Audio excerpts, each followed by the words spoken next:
Hello, everyone, and welcome to episode number 6 of the DeVaney Music Podcast. I'm your host, Ian DeVaney. You may be wondering where I was for the last month and a half or so, and at least part of the answer is that I was actually sick with COVID, which was pretty rough, and I'm really just now starting to feel fully recovered. I was also trying to do some master's classes and transition into a new job, so I've had more than enough going on. Either way, I'm excited to be back, and you can hopefully expect to hear new episodes a little more consistently because I have 2 episodes per month scheduled out for the next 3 months already, and I have some guests that I'm very excited about. In fact, the next episode will be with rock artist Luke Easter, who you may also recognize as the former lead singer of the heavy metal band Tourniquet. But that aside, I'm also very excited to have this next guest on, who I will introduce without further ado. Well, hello, everyone, and welcome to episode number 6 of the DeVaney Music Podcast. I'm here today with Paul Roraback, who I would actually say is probably one of my favorite drummers, and I'm a drummer as well, for what that's worth, but he has played drums for the band Grammatrain, which possibly the most listeners know him for, but he currently has a solo project called PJ Bostic. He has also played drums for Bloodgood, Monty Montgomery, One Bad Pig, right? At least one album. Yeah. And has worked as a drum tech for Terry Bozzio, the drummer for Frank Zappa. And his latest album with PJ Bostic is titled Faith of Least Resistance. So thank you for joining me, Paul. Sure. Thanks for having me. Yeah. And for those of you who can't see, Paul's sitting in his studio. He has a large, beautiful drum kit with many toms and cymbals behind him. So, yeah, I had a lot of thoughts before this interview, and I feel like we could go a lot of different directions. But for the sake of it, maybe we could start at the beginning. So, what would you say really got you into music in the first place? And then maybe what was the journey from that to ending up playing with Grammatrain? Well, when I was young, I used to get pieces of plywood and put nails in the wood and put rubber bands on the nails and sit in the backyard and pretend I was playing guitar. And my grandma would always come out and destroy it and tell me I was going to like hurt myself on these nails or something. And she'd get all upset. And then I think Elton John was probably my first album was Yellow Brick Road. And I'd grab a tennis racket and stand in front of the mirror. You know, I was probably, gosh, I don't know, 10 or 12 or something. And I always felt like I wanted to be an entertainer. And then one day I was 13 and I was watching I think it was a Supertramp video, and I was really intrigued by the drummer. And I never wanted to be a drummer before. I always wanted to be kind of the front man, you know, and be the star. But I was really, it just made me really want to be a drummer. And so I remember that night in my bed praying, and I begged God, just please make me a good drummer, you know, please, and I'll give my gift back to you somehow, you know, and then I remember asking my parents for a drum set, and they got me a snare drum, and they couldn't keep me off of it. I was on that thing all day long. Couldn't stop. And so from there, it just, one of my friends at some point recommended the band Rush. And when I was 14 or 15, I listened to Rush and realized that this was the band that I had listened to when I was 12. That I'd been looking, I thought it was Tom Petty. It was on it. There was a cassette that said Tom Petty, but it was actually Rush 2112. So I'd been buying Tom Petty 8 tracks. That shows you how old I am. Okay. Been buying 8-track tapes of Tom Petty for a couple of years, trying to find these songs. And but then I was checking out Rush because someone said I should. And there it was. It was that band I was looking for. That's those beautiful songs from Discovery with the fountains in the background. And so I just became a huge Rush fan, and I feel like Rush, just their music sort of took me out of reality, which is really what I kind of needed. You know, my childhood wasn't absolutely terrible, but it wasn't great. Mm-hmm. And I mean, there's worse ways to escape, Mm-hmm. but I don't know if Rush influenced me to be the kind of artist I am, or if because that's how I'm wired, that's why I latched onto them. Because when I saw the documentary, I couldn't believe how much of just their worldview as far as music and integrity goes with your music and stuff. I couldn't believe how much of that was me. Like I felt like they were speaking for me. Mm-hmm. And so I didn't know that I related them on such a personal level, as well as just liking their music, of course, Mm-hmm. Yeah, I've listened to a couple Rush interviews, and I'm a fan of their music as well. And yeah, it's always been interesting. I mean, both like Geddy Lee and Neil Peart. I don't know if I've ever really heard Alex Lifeson do an interview, but yeah, they're very thoughtful people, Mm-hmm. seem very kind, seem to value integrity a lot. So it's always inspiring when you hear a band that is like that, because maybe there's so many out there that aren't, or they're just kind of about the show and about partying. Yeah. Yeah. I wonder, when I was younger, of course I loved music. I couldn't stop listening to it. But, when you're young, being rich and famous sounds so exciting. And that was definitely, part of it, like, ooh, being famous and rich would be great, and um, not that Grammatrain gave me fame per se, but it gave me enough to realize that, okay, I certainly don't want this. Mm-hmm. It made me, it didn't make me, I'm not really, I don't think I'm a recluse, Mm-hmm. because I really do like being around people. But I think, I think when, if too many people want my attention at the same time, like at a gig or something, Mm-hmm. I think I feel like I'm going to let somebody down, Yeah.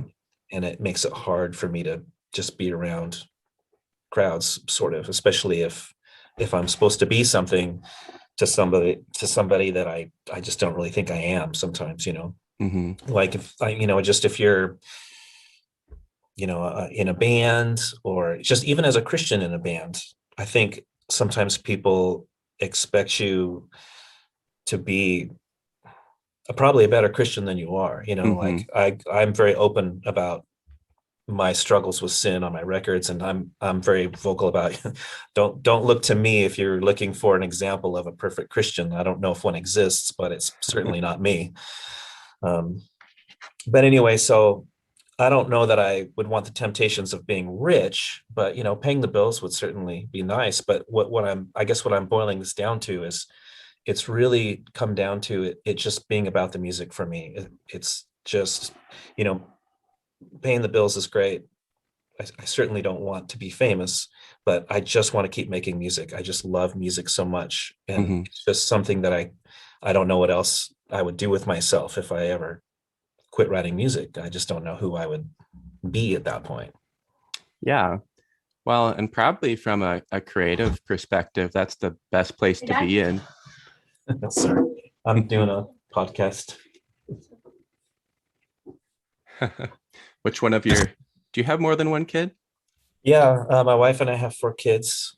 And of course, the girl on the Grammatrain album cover is my first daughter from my previous relationship. Okay. And but that was Coda. And I don't know if you can see his drum set back there. He's got a drum set out here too. Oh, nice. And he's actually a really great drummer. He's very good. He's Mm-hmm. jamming with people, and he's a natural, like his Yeah. dad.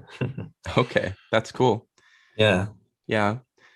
Well, yeah, you kind of mentioned a little bit about maybe what it's like to be a Christian in a band, or maybe have expectations placed on you and whatnot. And I know when Grammatrain started, you guys got signed to Forefront Mhm. Records, which was a Christian label, and obviously you guys were believers. But what was signing to a Christian label like something that you guys like tried to do intentionally? Was that kind of a part of a vision, or was it just kind of these guys came and offered you a deal and you were like, yeah, like the first thing that came up? Or Oh boy, it was so long ago. I think we were open. I think it just seemed uh probably just seemed like the the normal thing to do, since I had already been involved in Christian music. I was in a Christian band called Paragon when I was in high school, even mhm. in the 80s, when I mean there was almost nobody, and playing drums for Bloodgood. Mhm. So I had So did you pretty play with much, Bloodgood before then? Before? yeah, Okay. yeah. In fact, I met Pete through Michael Bloodgood. So Oh, okay. if I had never joined Bloodgood, there would have been no Grammatrain. So but yeah, it just kind of seemed right. I think I really don't remember if we talked about what direction to go or not, Yeah. but we recorded a demo, and I don't remember if we actually sent it out or if it just kind of got around. But someone in Nashville, I don't know why I always think maybe it was Way FM. I don't know if they ever did Christian rock, but they played us, and then suddenly we had all these Christian labels calling us, Hmm. and I mean, we were signed within a year of the band even getting together, and we were on the road touring with Petra before we had been together for 2 years, which is pretty amazing for a band to get together and that quickly have things just scoot off. Yeah, that's a pretty good first gig. Yeah, yeah. So yeah, yeah, I guess it just kind of seemed like the way to go. And as with everything, I think we were all praying about it. I know I was really praying about it. I wish I wish I had known then the things that I know now, and Hmm. just things that would have made me really appreciate what we had with Forefront a little more, and made me appreciate the opportunity I had to change people's lives a little Hmm. more. Like, I knew that we were changing lives, but I guess the importance of it, I guess you get older, get wiser, maybe. But certainly with the music I'm doing now, I'm just so absolutely passionate about Hmm. the message that I'm presenting. And I wish I was more passionate about that Hmm. then. I was glad that we were doing that. It was a good thing. But I just wish I had taken more of an opportunity back then to Hmm. do what I'm doing now. Yeah. So at the time, did you kind of feel like it was a ministry opportunity, or was that kind of a goal, or were you got guys just playing in a rock band? Um, I know I had an interview with Phil Joel from the Newsboys a while ago, and obviously they're a huge Christian band. Hmm. So I kind of asked him what their ministry philosophy was, and he's like, I don't know, man. I think you're asking something that didn't exist. He's like, we were just guys in a rock band having fun, and you know, the answer surprised me a little bit, kind of because of, I guess, who they've Hmm. become, but it made sense too, for just young guys out there playing music and stuff. Yeah. But yeah. Yeah, I think we were just, it's kind of like anybody who gets to know me is going to find out that I'm a Christian. You can't Hmm. get to know me without finding that out. And you can't listen to my music, even though it's, especially on my first three records, Hmm. even though it's not super blatant, you can, you get through the album, you're going to know that this guy is a Christian. And I think we were just being us, and we were writing about things that were important to us, which reflected our faith. Hmm. And um, I think Pete was writing about some of the darker things that Hmm. we struggle with, and we all related to the things Pete was writing about. We had all felt those things, and we'd all felt rejection in youth groups. We'd all kind of struggled with the dynamic in our relationship with Jesus. What what does that mean, being a Christian, and how does that manifest in our lives, and how much is God uh, involved in our lives? How much of Him is kind of standing off and putting things into motion, and how much of our lives with Christ is Him being very involved? And I think it's a little of both. Personally, I Hmm. think sometimes there's things He's just set into motion, and He just lets things do what they naturally do. And I think there's times, especially when we ask him, I think there's times where he's very involved in our lives and very active in our lives. Like I said, it's particularly if we're praying and if we're asking him to come in and do that and be active in our lives, Yeah. When you were touring with Petra, was Louie with them at that time? Mm-hmm. Okay. I actually just started taking online lessons with him, which is a blast. Oh, cool. So yeah, plug for Louie Weaver, drummer of Petra. If you want some great drum lessons, you can check out Louie Weaver Drum Institute. But Well, tell him Paul from Grammatrain said hello. okay, I He'll go, will. who? Paul, who? Grammatrain. Oh, I remember them. Yeah. They're those loud kids who played before us all those times. No, but I think that was kind of his story too, though. Like it sounds like he was really praying and seeking for those kinds of opportunities, or even I think specifically to play in Petra, before he joined Petra, and then at the right time that door opened up. So yeah. Yeah, he seems very serious about his relationship with God. Mm-hmm. Like he's well, him and I would say most of the guys that I got to know in Petra seemed solid, but particularly Louie, and he's very verbal, and yeah, that guy was hardcore, man. Yeah. Yeah. Hardcore about his faith, and also Mickey Mouse and dad jokes. Oh yeah. I forgot about the Mickey Mouse. Yeah. Yeah. But yeah. Yeah, that was something I was going back to what we were talking about before that tangent.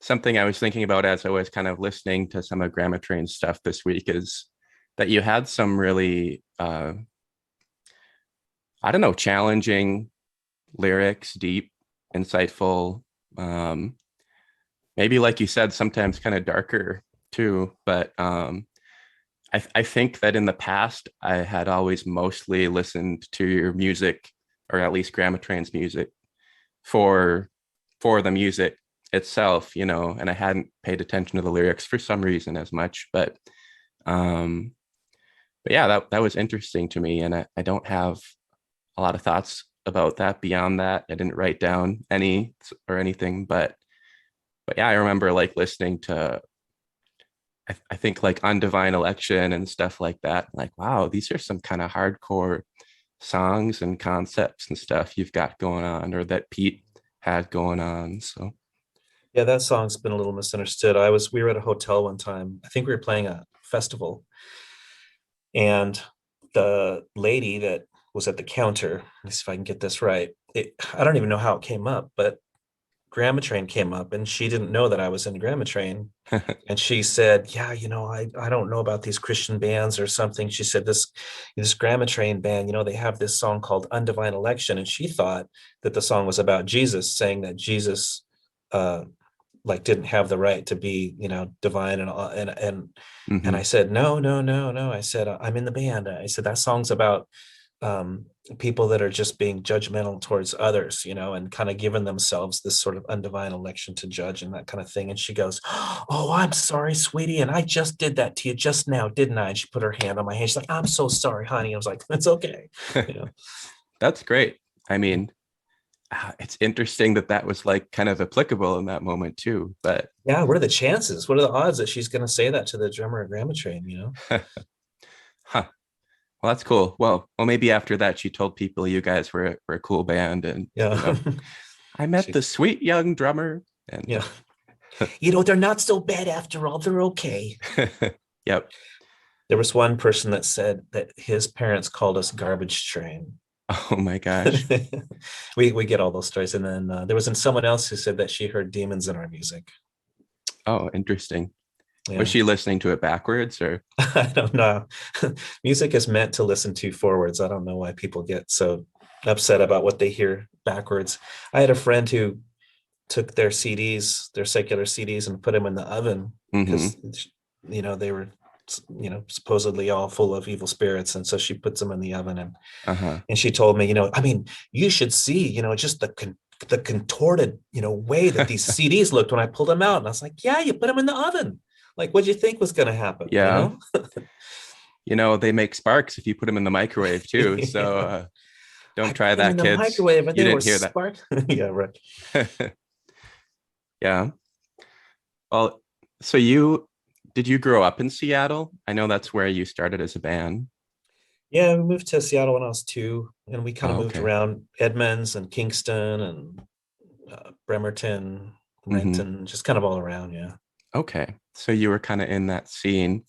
Um, so how did you guys settle kind of on the sound you had, kind of that grunge 90s alternative sound? Was it just part of being in that environment all the time, or was it an intentional thing? Or No, in fact, I didn't even think that we were that sound really. I guess just everything kind of rubs off on you, what hmm you are what you eat, I guess. We hmm just went down and Pete and I started the band and we started doing some writing, and Dalton was living with me. I didn't think he'd be interested in playing with us. He had a lot of other things going on. hmm And And is so, Dalton your brother? yeah. Yeah. Hmm. And so I just asked him if he wanted to grab his bass and hang out with us. And oh, man, the chemistry we had was just amazing. When the three of hmm us in this little teeny tiny basement could barely fit us in our gear. The ceiling was right over our heads, and we just we knew we had something. But every Yeah. band does, you're right, and you think, But I feel like we really knew there was just this. We knew that there was some chemistry, and we knew that the electricity in the air was pretty amazing, and we just loved playing together. It was not a hmm chore. We rehearsed before we got signed. We were rehearsing at least 3 nights a week, and we were gigging every weekend. So hmm we were playing together 4 or 5 nights a week. And so by the time we got signed and went on tour, we just had it down. Okay. Yeah. Hmm. Yeah. Well, I mean, you guys definitely had some natural talent, I think. And I mean, Dalton is such an amazing bass player too. No, he is. I mean, listening to his bass lines, he moves back and forth between, slow grooves, maybe Sabbath, other stuff that's maybe even a little more groovy than that, to like the complex kind of Geddy Lee kind of stuff on the records, or Led Zeppelin maybe kind of. And Mhm. yeah, it's cool. I remember watching, I think, the live Decennium video, and just, Mhm. all of you guys are great musicians, but yeah, watching him and being like, wow, what an awesome bass player. But yeah. Yeah, he can do a lot of things. He's I'm sort of, I guess you could call it a blessing or a curse. Music is really all I can do. Hmm. And I feel like God's given me something. And I don't know if it's just because I'm so passionate about it. It makes me driven enough to be able to do what I do. But Dalton can do anything. He can, Do you just you say know, that because he's your brother and you feel that way, or no? no, he knows I feel this way. He's just so talented. He has a left brain and a right brain. I'm very Mhm. right brain, but I felt like he had choices, and I didn't. I felt like this is all I had to just put all my eggs in this basket. Mhm. Um, but yeah, that Decennium live video that you're talking about, we really got lucky that night. I don't know. I don't know how this happened, but we just, we hadn't played together in, I mean, was it 20 years or 10 years? 10 Or was years, I it think. 10 Yeah. years? Hmm. Yeah. Yeah. Good. Don't make me, I don't want to make myself older than I have to be. Yeah. But we hadn't even really seen each other. We met and decided to do it, but we just got together and rehearsed that week to Hmm. play. And when we played that night, that electricity we had was 80% of the time it was there. Yeah. And we did another few gigs, Hmm. and it just wasn't the same at those gigs. Hmm. It just wasn't quite. But that night when we were recording, it just happened to be that we were our old selves. Yeah. Well, and maybe just some of that excitement and nervous energy, Yeah. from coming back after so long, played into that too. Yeah. Obviously, you play drums, practice quite a bit though, so Hmm. you were ready. And there's some really cool drum parts, and all of the music too. But speaking of which, I think everyone knows, at least who knows you, pretty well knows that Rush, is a big influence of yours, and Neil Peart. So obviously your style resembles that quite a lot, actually, I think. And I noticed that even a little bit just listening to the Grammatrain records this week, because, I mentioned that you were kind of in that grunge sound. I think that's what people labeled you the most. I know when I've thought about you, I've always thought in the back of my head, are they really a grunge band though? They've got some other things going on. But yeah, I feel like there were moments where I heard a little bit of proggy stuff, or definitely maybe just more alternative rock, and I don't know, just elements and maybe some complexity that grunge bands, maybe like Nirvana and stuff, didn't really have going on, so. I like to think that maybe we completed the Seattle sound. I mean, Alice in Chains doesn't sound anything like Nirvana or Soundgarden or Pearl Jam. I mean, think about how different those bands sound. Yeah. But yet they're all considered, grunge or whatever. And so it's funny because sometimes I feel like people think, well, in order for Grammatrain to be grunge, and I think this is why we didn't think of ourselves as a grunge band. I felt like that meant that we needed to sound like Soundgarden or Alice in Chains or something, but there was hints of that here and there. But the things that we were in the same generation, the things that influenced them to write the music that they were writing, influenced us as well. Okay. And when that music was taking off and we were listening to it, it just was really natural for us to make the same evolution that musically that everyone else was kind of getting drawn into, the excitement and the things that were going on at the time. And so, yeah, I just like to think of Grammatrain as another piece to the puzzle of the Seattle scene, Yeah. And I think I heard another interview you did, and you mentioned that you kind of knew the bassist from Soundgarden, right? Yeah. Yeah. He was an acquaintance in high school, and his brother did the first Grammatrain video, the Believe. Okay, cool. Yeah, anyway, I guess the question I was getting to, because it's the only fan question I got it from multiple people, but people wanted to know who your influences were. And like I said, we talked about Rush and Neil Peart, and apparently Elton John, at least early on. Yeah, huge vocal influence. Yeah. But beyond that, who would you say were some other people who you really listened to or inspired you as a musician? His name is escaping me right now. The drummer for Supertramp is very, very good. He's really tasty and thought out. He's very smooth. He's got his execution is excellent. He's just really, really good. He was one of my earlier influences, probably before Peart, maybe. And some of the more fusiony guys like Dave Weckl, Dennis Chambers, Vinnie Colaiuta, and one of my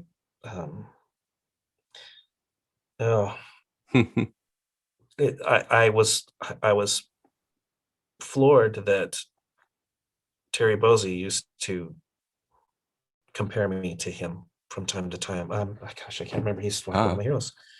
It'll come back to me. Steve Gadd. What band I love was he from? Steve Gadd.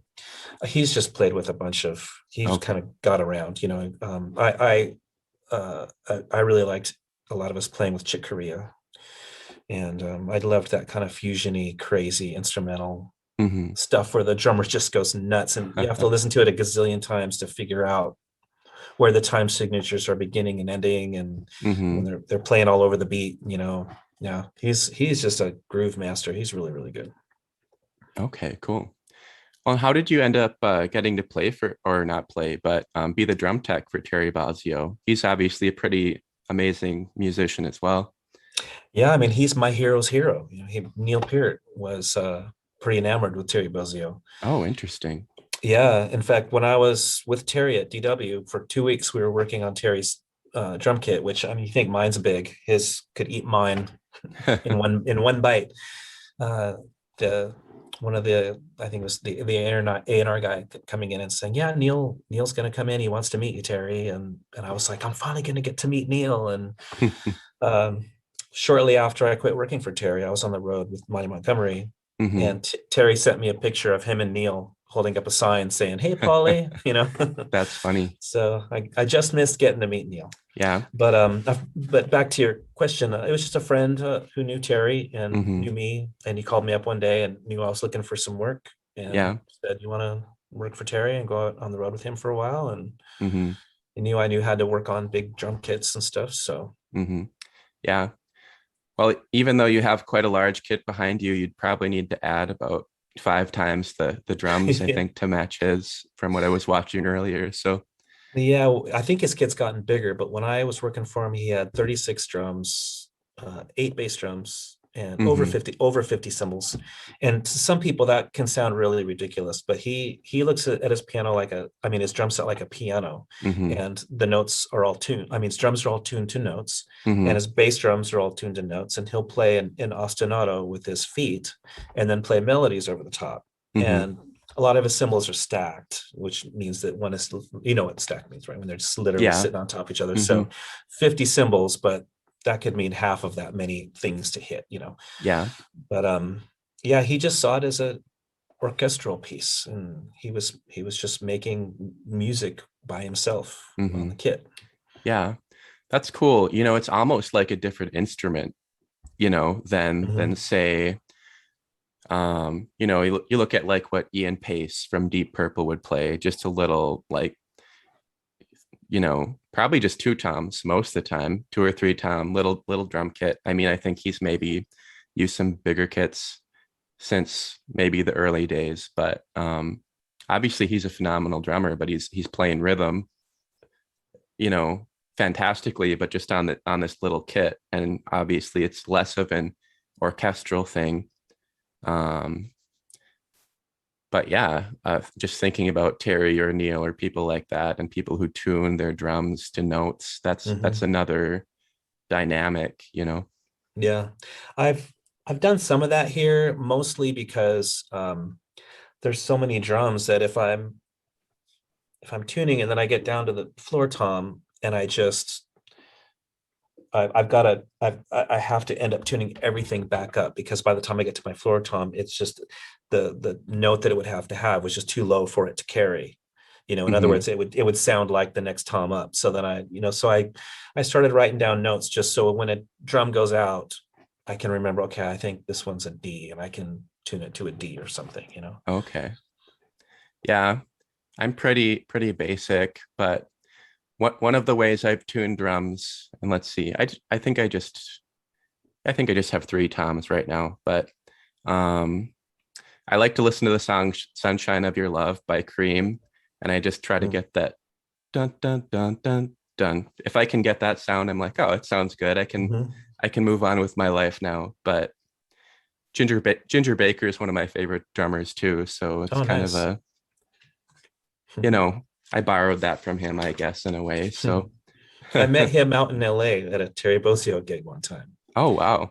Yeah. And he was really excited about this car that he got. And he wanted to show me, and he was just so excited. And we go out there, and it was like a block down from the gig. Hmm. He wanted to show me the engine, and he was all excited or something. And he didn't have the keys to his car, or he didn't have the keys to unlock something that was holding the hood down. And Hmm. I remember there was this awkward moment of him wanting to show me his car, and I'm just sort of standing there looking at his car, and he can't really show me what he wanted to show me. And it was just like real quiet for a second, and then we went back inside, and it like, oh, that was Ginger Baker's son's car, I guess. Okay. That was interesting. Yeah. Yeah. I've heard that he was quite a character. Uh, I watched a documentary about him a while ago that was really interesting. So, Yeah. yeah. But anyway, um, What's it called? I'm interested to see that, uh, because it's on Netflix. I honestly can't remember the name, I but can probably Google it and find it's it. it's it's somewhere. But yeah, he I don't know, mostly I feel like half of it was just about the weird antics he would do when he was in bands and stuff like that. So, Yeah. but he So maybe was a great musician too. So, So maybe he was just like trolling me, just messing with me. Yeah, I want to show you this car. Yeah. Because it's funny because the car was, it was like it wasn't all painted the same color. Like Hmm. maybe the door was a different color and everything, like it'd been an accident or something, or the hood or something. And yeah, just the moment of awkwardness was a little strange. And then I wasn't sure what all that was about. So now maybe I'll go watch the documentary and it'll help me Yeah. understand that moment a little better. Well, I feel like he and Cream were pretty into psychedelic stuff too. So, Mm. if that's what the car looked like, it's probably fitting. So, So yeah. but yeah, maybe moving on to talk a little bit more about your new music. PJ Bostic. I know that there's a little bit of a story behind the name. It's maybe not a typical band name, but what's the story behind it? Well, I found out late in life that I'm a Bostic, and Hmm. I loved my grandfather. We weren't close because my father and my grandfather had a falling out. But my memories when I was young, I just completely adored my grandfather. And I finally put my foot down as an adult and told my dad, like, I want to know my grandfather and how do I get a hold of him? And Hmm. so that ended up with my dad and my grandfather having some healing, well, as temporary as it was. But Hmm. so my grandfather sat us down and he said that I don't understand his story. I don't know his story. I think he may have found out later that he was a Bostic too, or at least later completed his name. But he wanted to pay to have us all change our name to Bostic and to carry Hmm. on the name, and I didn't want to because I had a name for myself, and I was afraid it would interfere with my ability to get work. You know, Yeah. I feel like I was starting over again. Hmm. And I kind of regretted it. I kind of feel like I should have done that. And so when I started my solo career, I figured I'd go by my initials, Paul Joseph, PJ, and Hmm. then just tack on Bostic and honor my grandfather. Okay. Well, that's cool. Yeah. And it's kind of a one-man band, right? I mean, Mhm. you play drums, you sing, you play guitar as well, I believe, right? Yeah. Yeah. Yeah. My second record, I wanted to know what it was like to have a rhythm section. So I had Dan Poole on drums and Renee Herrera on bass. And we called it the Time Machine, PJ Bostic and the Time Machine. Okay. And now I know what that's like, and Yep. I won't ever do it again. It was good though. I mean, I'm not slamming them. They did a great job, but I'm Yeah. really a drummer at heart. I'm a Yeah. drummer, and I need to be playing drums on my records. I Hmm. really missed playing drums as great as they did. I just feel like I need to be the drummer on these. So Yeah. Um, were there other musicians involved in this new record? no, these last two, I played everything on. My first record, I had a couple guest musicians here and there, Hmm. but this one I just the last one, I thought it would be the only record. I mean, the two Light Me On, the two records ago. Yeah. I thought that would be the only record I played everything on. I figured I would still have some guests and stuff, but I don't know why I just ended up doing everything again. Just seemed Hmm. easier sometimes to just do it than to work with schedules and finding somebody that wants to play it just for fun. And Yeah. so Well, I mean, that makes a lot of sense too, thinking about trying to schedule different musicians and stuff. Like I mentioned to you earlier, I've been a concert promoter before, which is always interesting because nothing ever happens according to plan and no one shows up on time. But I was kind of in a band that was pretty much exclusively for fun too. That kind of died at the beginning of the whole COVID thing. mm, But yeah, it was always a challenge trying to line up practices and stuff. And yeah, which I yeah, think, yeah, it's hard to get people to commit to practicing 2 or 3 nights a week. yeah, yeah, that's a lot. Even twice. I mean, it's for me to be in a band, like to take a band seriously, you'd have to rehearse at least twice a week. Really, Yeah. for me, I would want three, if not four in the beginning. But to me, rehearsing once a week, um, I just don't know how much you can get done once a week if you're really trying to do something, And I understand people have schedules and you're busy, but it seems like if you're really committed and really serious about it, then you got to at least give it 2 or 3 nights a week if you want to develop that chemistry within the band. So when you play live, there's just something that you can't put your finger on that is there. There's this electricity in the air. That kind of stuff only comes really if you've been rehearsing a lot together. Yeah. And I'm taking lessons now, and I'm trying to work on technique and stuff that I kind of overlooked for over 10 years because I was mostly self-taught. But yeah, when I was in high school, I played all the time. I would play with different people like 3 times a week. And I was honestly probably a better drummer then, just because I was playing so much. That's pretty much the only way I feel like to improve as a musician. So yeah, I'm actually trying to beat my old record right now. I years ago, I said, okay, I want to play. Okay, my rule was I had to play at least 20 minutes a day to count, and I wanted to see how many days in a row I could go without, and I went like, I'd usually play more than 20. I'd usually play for a couple hours, but I had to at least do 20. So if I was in a hurry, I'd go get 20 minutes in. And I think I went 44 or 48 days. And 11 days ago, I told myself, okay, you got to at least do an hour. And usually if I'm out here, I'm doing 2 or 3 hours. Yeah. And sometimes on a really good day, I'll get 4 in. But so I'm on day 11. I'm going to see if I can beat my old record. I'm going to see if I can. Of course, my goal is I want to go a year. I'd really love to go a year saying I played at least an hour a day. Wow. For an entire year. But I'm sure, you go camping or you're out of town or something will happen. But I'm going to see how long I can go. Maybe I'll start posting it on Facebook or something. Yeah, do it. Just bring a little mini kit with you everywhere. Some drum pads, whatever, Yeah, it can be an hour on the pad. That'll count. Okay. That can do wonders. Yeah.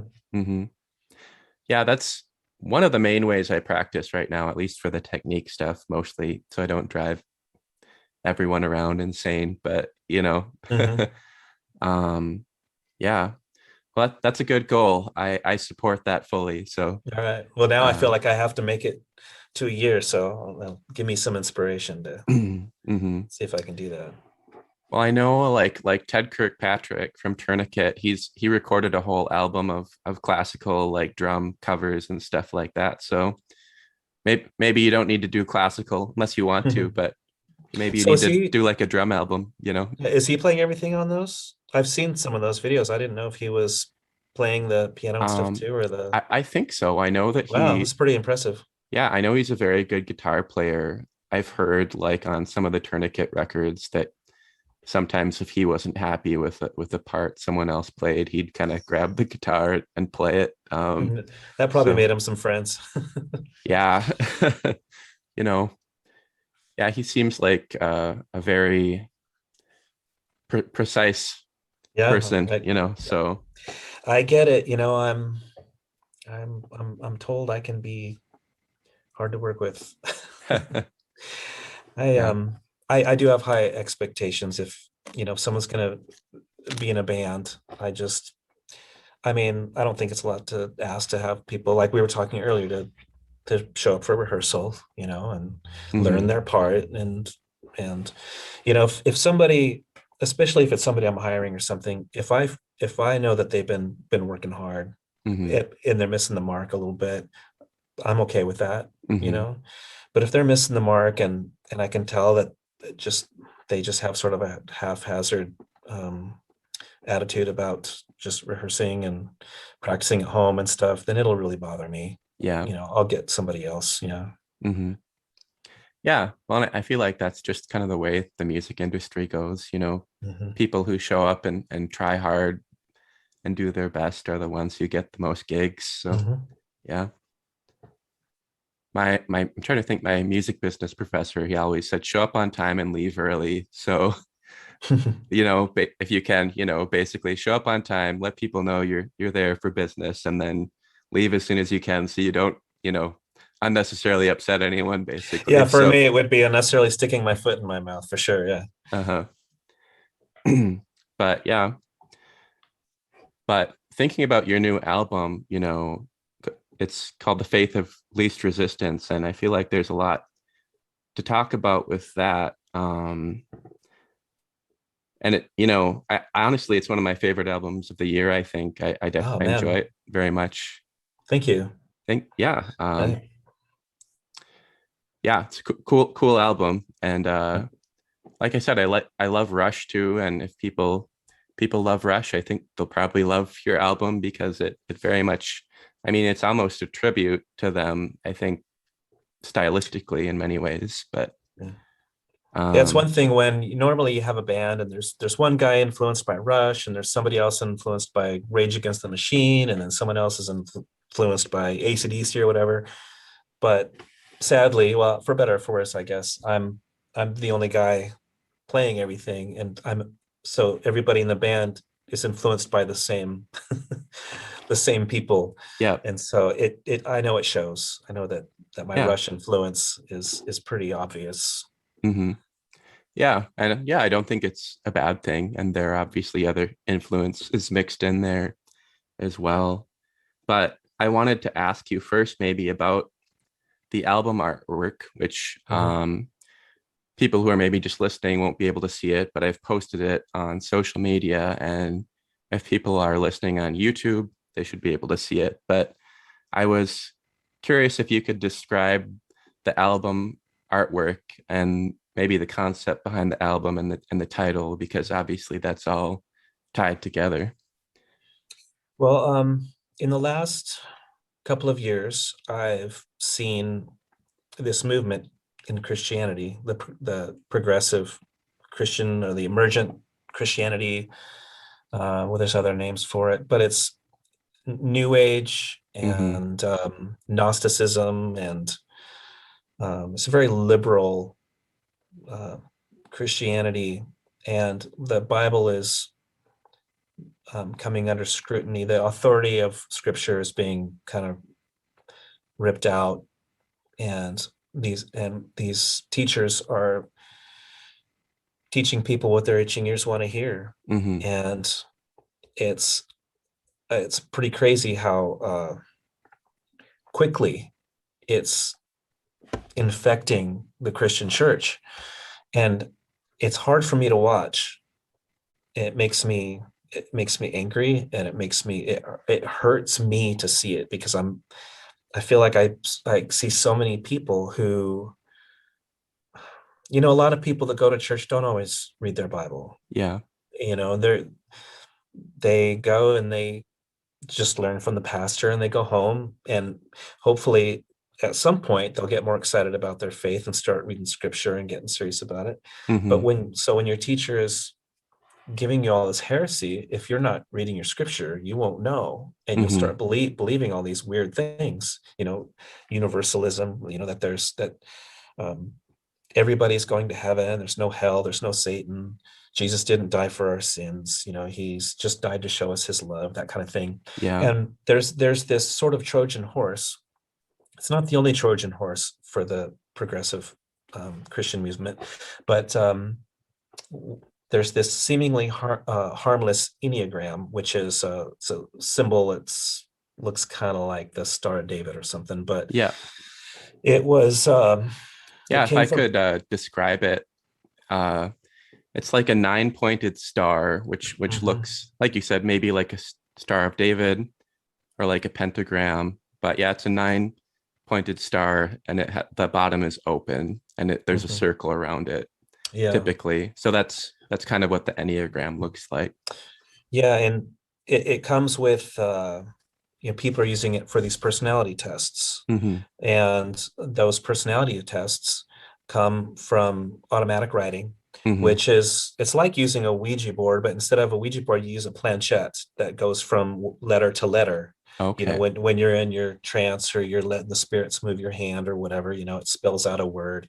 Mm-hmm. With automatic writing, you have a pencil in your hand and you go into a trance and you let the spirit world move your hand to write Mm-hmm. things down.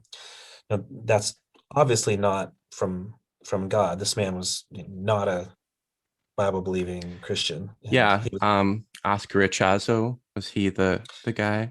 I thought he was the guy that actually uh, came up with the personality tests. Okay. I could be getting this wrong. I think his name is Naranjo. Naranjo. Is that Yeah. him? Yeah. Yeah. Mm-hmm. And then I feel like I'm a little rusty on it right now. It's funny. I usually brush up on this before a podcast in case it comes up. Yeah. I think Naranjo was actually the one. I do think at one point in a podcast I said that it was who's the guy you just mentioned? Ichazo. I believe, Ichazo. yeah, I believe Naranjo was the first person who kind of came out with the Enneagram, started to develop it, and that Ichazo was one of his disciples. Yeah. And Yeah. is he the one that took it to California and where it kind of took off from there? I got to brush up on that stuff. Yeah. It's pretty Yeah. interesting, actually. Mm-hmm. I believe so. Yeah. I'll try to fill in the gaps because I kind of have my own story about the Yeah. Enneagram, I guess. So when I saw your album art, I was kind of surprised and like wondering what it was about. And I mean, the title kind of gave it away a little bit, but I was like, what's going on with this Enneagram thing? Because I had been introduced to it by actually a Christian counselor.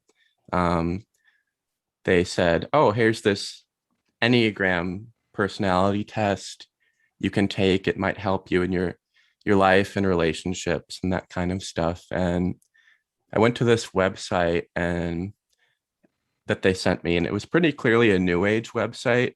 Mm. The Enneagram wasn't the only thing on there. There was other meditation stuff and other things that struck me as unusual.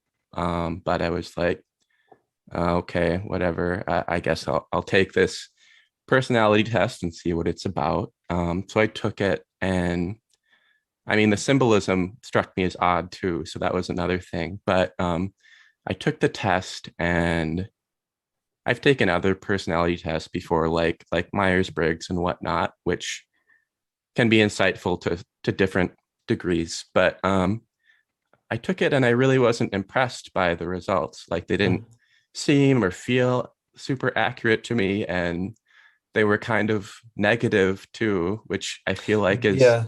a trait of the Enneagram, is that it's actually largely identifying negative characteristics within a person.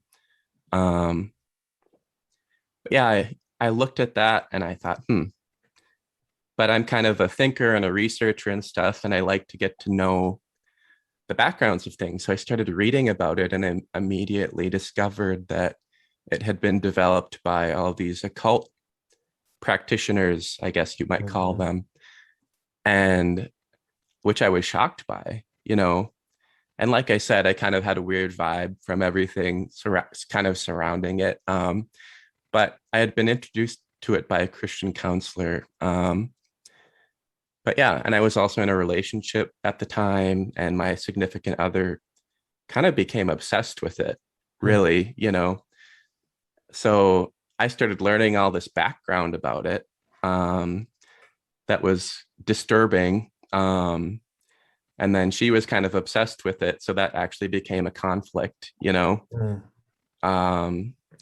But yeah, then I started realizing that, it wasn't just this one counselor, like it was kind of popping up everywhere, suddenly becoming really popular, largely in the evangelical church, Protestant church in America. And an interesting thing about the Enneagram too is that it was actually first introduced to Christianity by I believe I think it was maybe introduced by Ichazo to some Catholics who kind of came to his spiritual school looking for spiritual insight. And they brought it to the Catholic Church. And then I think the person who kind of formally began to spread it to the Catholic Church was Richard Rohr. Oh, Richard Rohr, that Yeah, guy. Yeah. who has written about the Enneagram, probably one of the first popular books about it. And Richard Rohr is a Catholic friar, although he doesn't really believe the formal teachings of the Catholic Church, which is something that people should know. In fact, I think he's maybe been labeled a heretic, within the Catholic Church. Yeah, that's news to me. I hope they Yeah. have. They're pretty slow at coming around to doing those kind of things. To me, Richard should obviously be excommunicated from the Catholic Church. Yep. I mean, that guy is preaching heresy like crazy, Hmm. and he's leading. I mean, a lot of, even some Christian worship bands that are butting up to him and chumming around with him, Hmm. and it's funny how people that get into this stuff, there's just something about, like I'm guessing perhaps your significant other was like this, like people that really get into the Enneagram, Hmm. I mean, you can show them the truth about it, but they don't want to let go of their Enneagram. I mean, Yeah. they love their Enneagram, and they're very much Well, into these things. yeah. Well, I think one of the things with it is regardless of the source, I think people like anything that they feel like gives them a sense of understanding of themselves or meaning. And I think when people take personality tests and that sort of thing, like that's the thing. It gives them this framework, which may or not be logical or may not be biblical, depending on where it comes from. But it gives them this framework for understanding themselves and understanding the world. And if it makes sense to them, and especially if it affirms them or their beliefs in some way, then they really don't want to abandon that because this is who I am.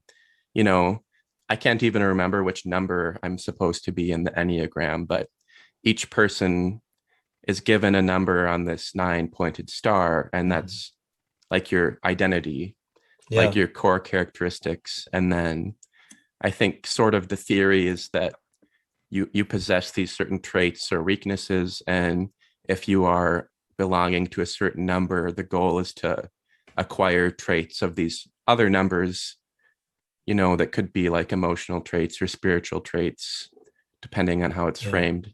Yeah. And then you are a more mature person emotionally or spiritually by acquiring these traits. So, Yeah, I can't speak for anyone else, and I'm certainly not putting this on anybody. I've never taken a personality test, and not because I don't want to, or I haven't. It just hasn't landed in my lap, But I know myself, and it sounds mhm. like a lot of fun to me. But I think I would probably use the personality test to sort of give me an excuse to Yeah. say, well, I took a test and I'm just this way. I murder Hmm. people, and the thing said I'm a murderer. And that's just what I am. So here we Yeah. go. Hmm. Um, I do think that happens with them to a degree, though. For example, like I said, I've taken the personality test, which it's a big thing in college and stuff. They make you take these tests, and like I'm an INTJ, which there's certain traits like being a critical thinker and stuff like that. And all these ideas that go along with that. But in that, I would be like an introverted, like intuitive, thinking, judging person. So those are like traits that I possess. And I think one of the weaknesses of the whole concept of personality tests, broadly, is that, like, so I mean, we were talking earlier about how maybe you're a little bit more of an introvert, or at least you're not into having attention and stuff, and maybe I'm obviously more on that side as well. But then I think sometimes the temptation would be like, if you really buy into that and whatever ideas go along with that as your identity.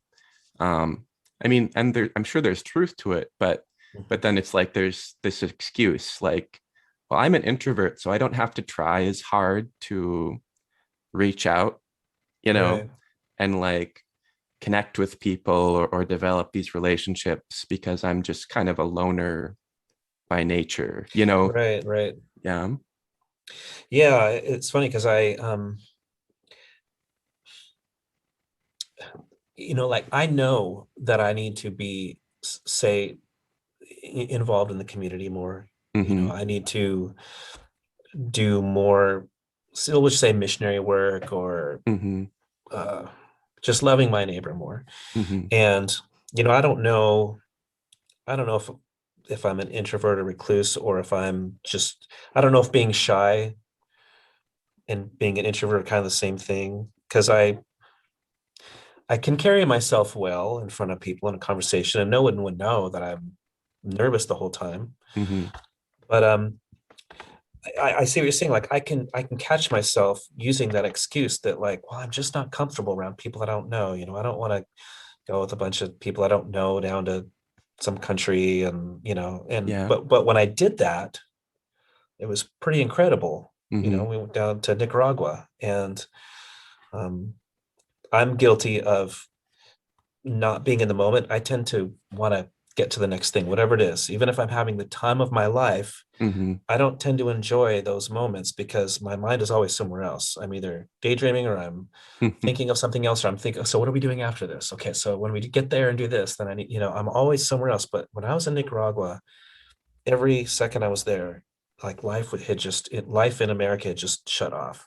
Yeah. And my mind was on whatever we were doing, and it was great. And Mm-hmm. I remember wanting to bring that back with me when I came back. Yeah. And I wish I could say it did. I still catch myself doing that, but that was a little bit of a tangent. But um, I guess the point is, these things can tell you things about yourselves that you can kind of latch onto, Mm-hmm. and discover more uh, um, information about yourself, so to speak, that can Mm-hmm. really trap you into this personality, and it can really keep you from, I think, blossoming into who you can be in Christ. Yeah. Jesus can turn you into anything, Mm-hmm.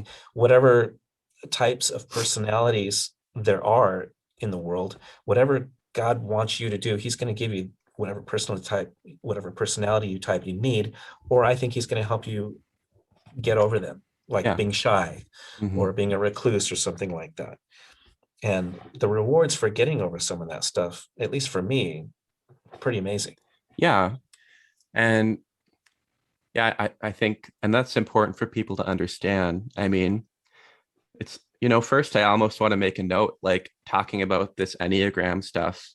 Like, for one, it might surprise people whether they've kind of taken the test or not. And then two, it probably sounds really strange if they're not familiar with the occult or occult Mm-hmm. practices and automatic writing, which kind of like you started saying, it's actually like inviting a spirit, uh, and I guess in a trance or state of meditation to take over your body and to Mm-hmm. write things down. And that's the way in which this system, this philosophy was actually developed, Mm-hmm. as claimed by the people who developed it. So that is what it is. People can Yeah. make their conclusions about that. And But even if somebody doesn't believe it, even if they, oh, I don't believe some spirit took his hand and wrote it, I think that was just all in his head. mhm. Why would you want to take advice from somebody Who's like a who was crazy who was person, who was into that, Yeah. who was going to shroom out and let Yeah. the universe tell him how to just write weird stuff down? And now you're gonna base how you live your life on the wisdom from this like weirdo who's taking psychedelics and writing Hmm. weird crazy stuff down, thinking there's spirits in his head telling him to write this stuff or whatever. I mean, Yeah. that alone should make you want to step away from the Enneagram. Hmm. Well, and if you think about it, I mean, this is the point I brought up. I mean, for Christians, like, I feel like if we're looking to guidance for our emotions, like you were saying, for spiritual development, we should look to our identity in Christ. We should look to the fruits of the Spirit, which we should be actively working to develop, I think in our daily lives with God's help, and those are the ways that we build character and where we become like more of the person who we're supposed to be. um I mean, one of my favorite passages is like Colossians 3 in scripture. It says, set your mind on things above, not on earthly things, for you died and your life is now hidden with Christ in God. And then it gives this list of basically sins like malice, slander, lust, etc., things that should be avoided. And then it gives these things that you should practice, like compassion, kindness, gentleness, etc. And that's like what our life as a Christian is supposed to be, or at least supposed to become. And we've been given those tools, I think, in Scripture and with the Holy Spirit. In fact, the Bible says we've been given everything we need for life and godliness. So there's that. On the other side, there's, psychological research and whatnot that has some value as well. And it's based in science, and I think there are things that can be learned from that. But then the question for me becomes, why would you, regardless of your faith standing, why would you look to something for guidance that is neither based in say, Scripture, or in scientific research? Because in my mind, those are the two places I would seek some kind of truth. Yeah. So like you said, why would you go to this guy who said that he had a spirit take over his hand and he's writing down this random stuff, Yeah. It doesn't really make a lot of sense to me. So yeah. I guess to answer your question in the beginning, that's why when I sitting here holding up the album here, just happened There you go. I wanted to sort of have this the wide road and the narrow road have, like, one of the things I've taught my kids. When my daughter, I had her draw a picture one time of the narrow road and telling her what it meant, and she wrote the scripture down, and she thinks about that a lot when she thinks about these kind of things. And so I wanted to draw the highway, the wide road going, to the Enneagram, which is, it's inside of a it's the same symbol for ohms, which means resistance. Like ohms in electricity means, it kind of resists the current or whatever. Okay. And so putting that inside of the ohms signal was kind of my way to A, make it look cool, and B, just sort of the faith of least resistance. And the ohms symbol being so huge, just letting everything in, and the star thing is in there, and the road and the flames and everything. And then on the back, we have the nice, peaceful, narrow road, which just looks nice and beautiful and looks like it's going to a decent place. And have you so here's the I've got my copy right here. Yeah. You got In fact, you sent me this this design with the verse on it, but small is the gate and narrow is the road that leads to life, and only a few find it, which is Matthew 7:14. I've had this on my fridge. I grabbed it, for the interview. Nice. But yeah, and then even before that, some context for that verse. It says, enter through the narrow gate, for wide is the gate and broad is the road that leads to destruction, and many enter through it. And then it says, but small is the gate and narrow is the road that leads to life, and only a few find it. And then for cross-reference, something I thought of is in Luke, it says, actually, strive to enter through the narrow gate. For many, I say to you, will seek to enter and will not be able. And that's something I've thought a lot about recently, that idea of striving, which I think it's a concept that we've kind of abandoned in modern Christianity, or don't like to think about. But like, obviously you see that in Luke, and I think also Paul talking about striving for different things. Like, and it's not that like salvation is through works or anything like that. That's not the argument, but there's this concept that we really need to try to pursue the things that are right and true, even if they're difficult. Yeah, it should be difficult. It's like, I have a pastor that always says, give, if your giving doesn't hurt a little bit, if it's not stinging you, then you're probably not giving enough. Or whether it's, this wasn't in the context of tithing, this was in whether it's giving your time, whether it's giving your money, whether it's giving up your will to make someone else's life better, whether it's your wife or your family or your neighbor. And so it seems like striving to be a man of God should hurt a little. You should feel like you're making some kind of a sacrifice. We're supposed to be a living sacrifice.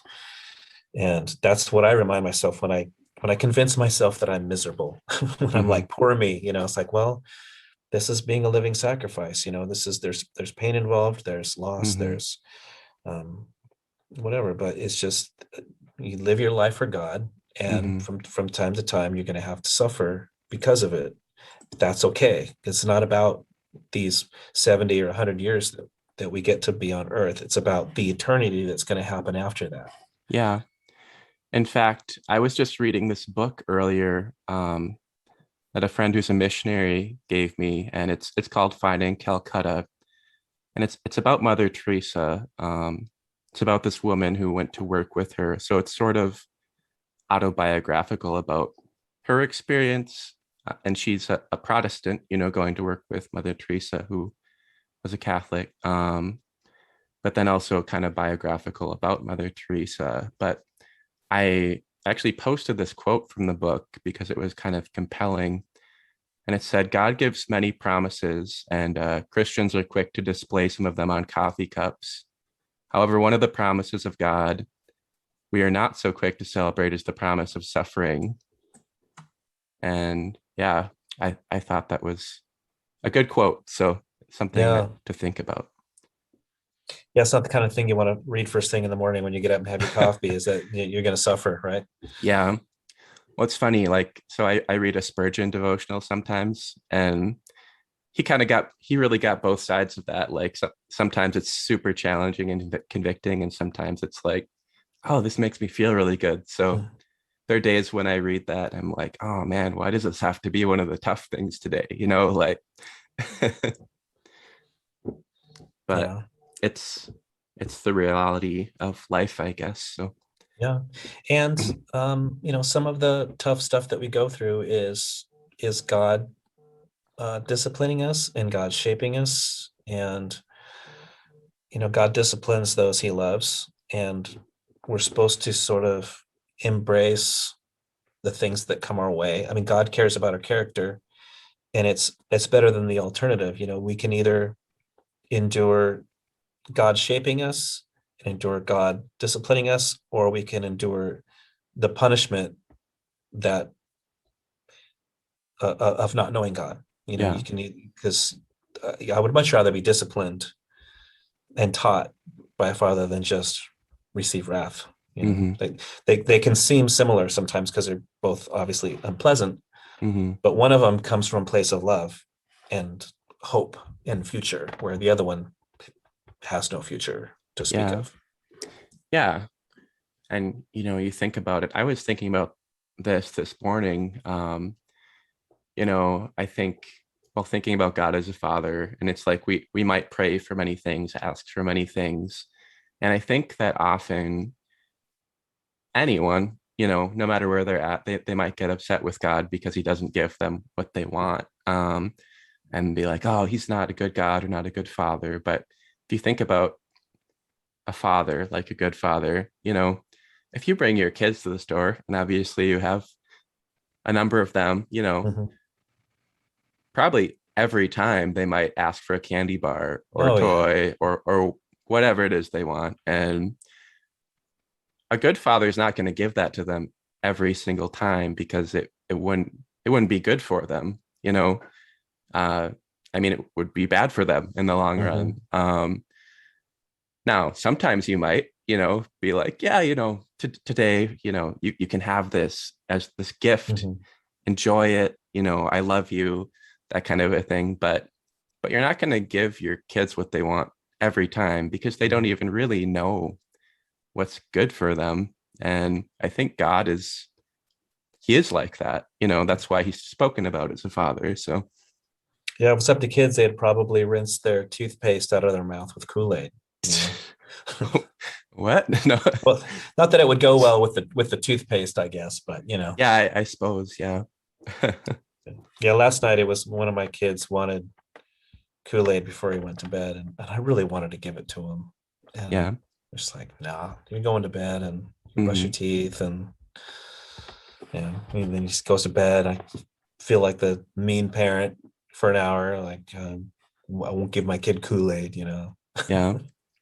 such a terrible person. Hmm. Yeah.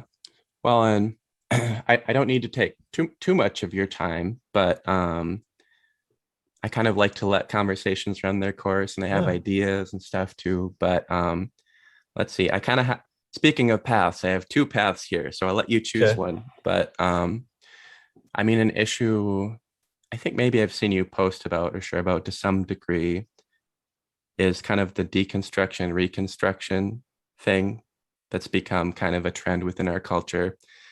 Like So reconstructing your faith. Is that what yeah, you're talking about?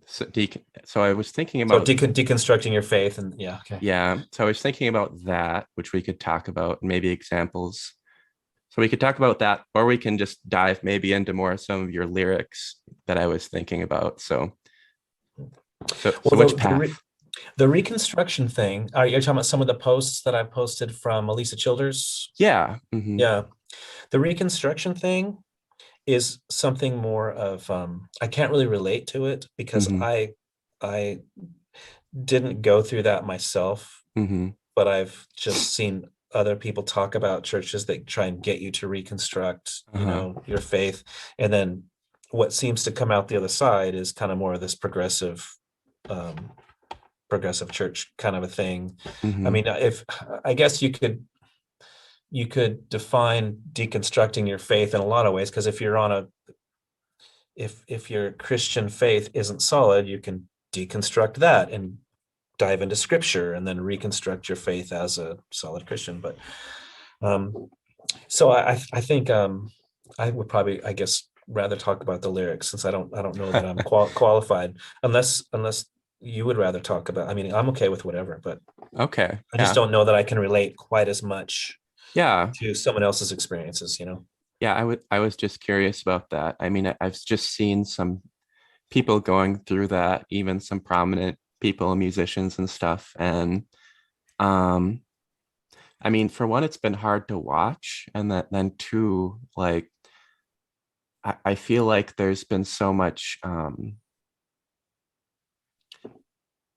criticism and like kind of unkindness sometimes from Christians who I think are well intentioned, but you have these people who are really genuinely like struggling with their faith and going through this process, whatever it becomes. Hopefully they're able to rebuild their faith and come out stronger, but that's not always the case either. But obviously you're someone who cares about theology and truth and trying to teach like the right things. So then I think my question is, it's like, so when we're calling out these people who we feel are off somewhere, how do we do that in like a loving manner, Exactly. like, That's the rub. Like, how do you,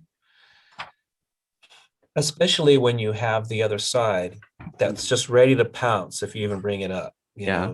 If you try and bring up that something's a sin, or believing a false teaching, a progressive Christian teaching or something's false, they're just ready to pounce and call you judgmental and say Hmm. that. And so, I watched Pete go through a lot of this when he Okay. recanted his faith. I don't Hmm. know. I'm assuming you know about that. Yeah. Hmm. Um, uh, these days, I kind of quit talking about this in interviews because it seemed like the only thing. Well, it wasn't the only thing people want to talk about, but it came up so much that, and I didn't really enjoy talking about Pete recanting his faith. But Hmm. and I always try to be very fair, for Pete's sake. But something that really meant a lot to me is that Pete, in an interview when we did the reunion thing, said that he was talking about a lot of the hate that he got from it. Yeah. And he said that Dalton and I never made him feel like he was being judged. Hmm. And that meant a lot to me, because I certainly, we're allowed to make judgments, Yeah. certainly. But I certainly didn't want to make Pete feel hated, or like, what's that going to do? Yeah.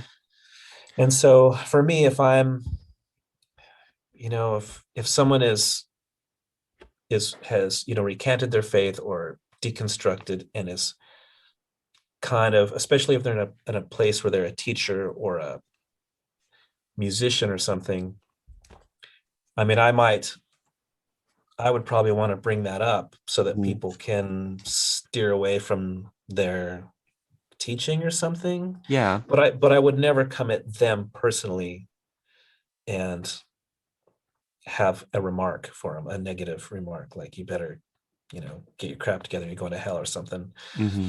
It's hard, like Richard Rohr, he's out there, he's a teacher, he's just leading people astray. Yeah. I think what he's doing is really not a good thing. Mm-hmm. I might be a little more blunt about it when I'm trying to expose people to what's going on than if him and I were having lunch and I was trying to tell him that I think he's got a problem with his theology. Yeah. That makes sense. Yeah. Yeah, it is. How do you do it with love? How do you bring something like that up without making somebody feel judged or feel like Mm-hmm. you think that they're this terrible person going to hell or something? Yeah.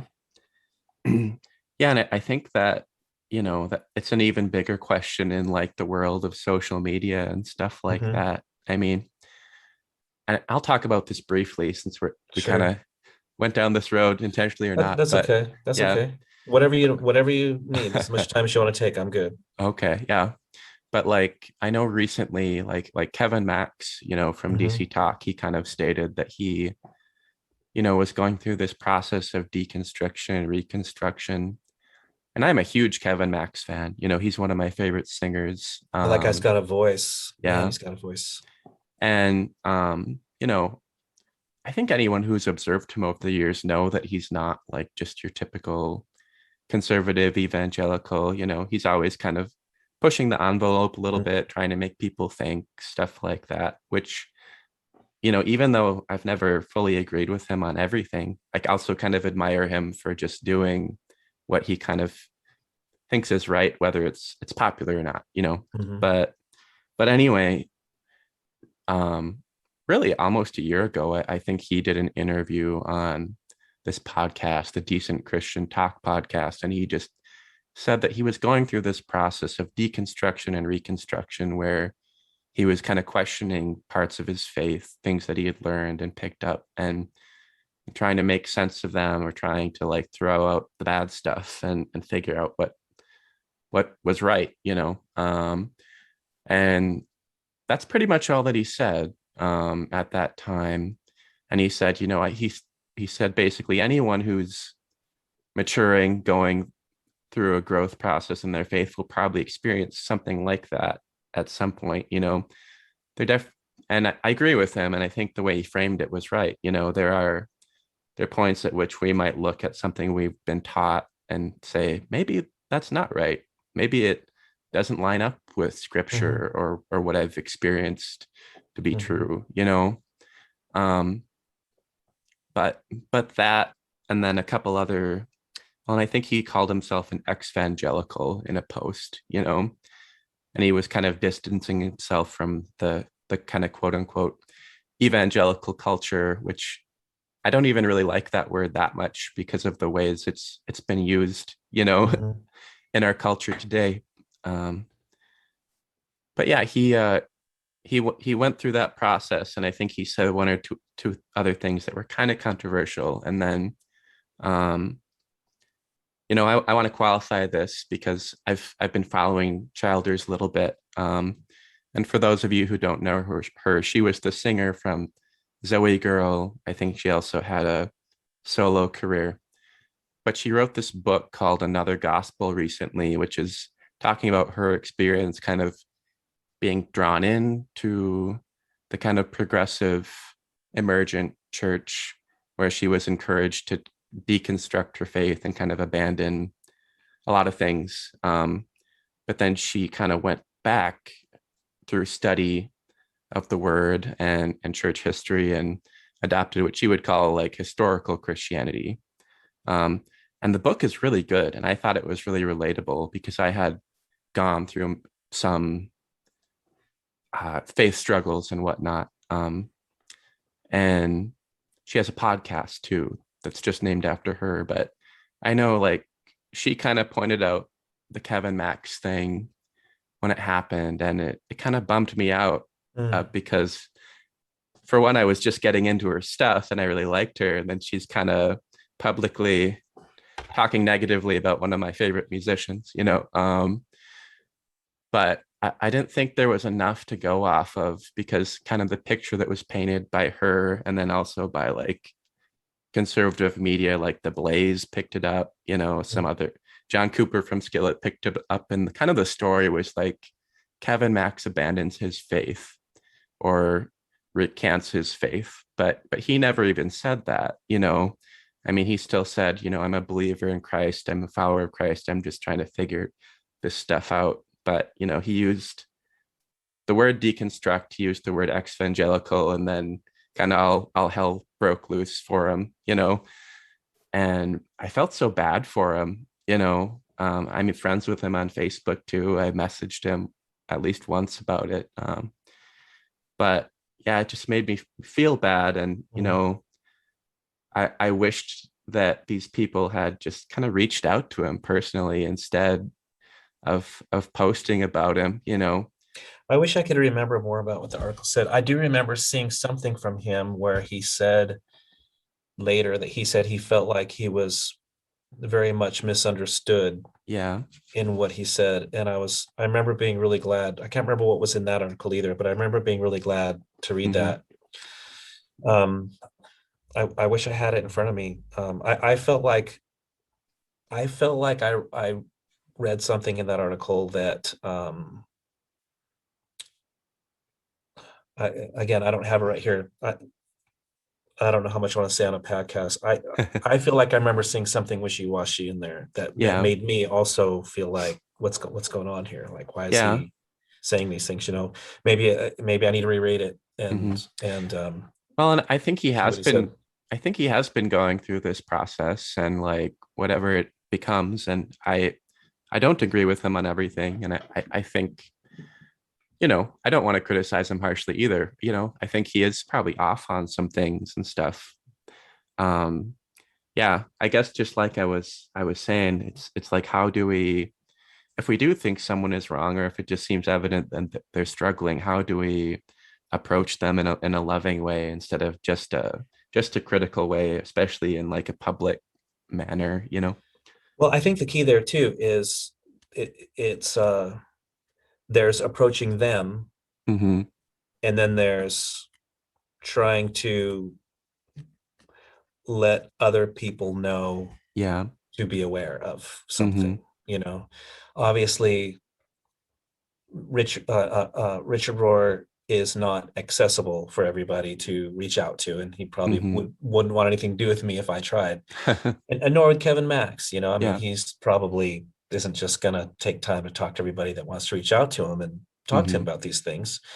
And so, again, I don't remember everything in the article, but I'm guessing Elisa Childers wasn't coming from a point of trying to reach out to him. She was coming from a point of, I just feel like I should let people know that there's some stuff going on here Yeah.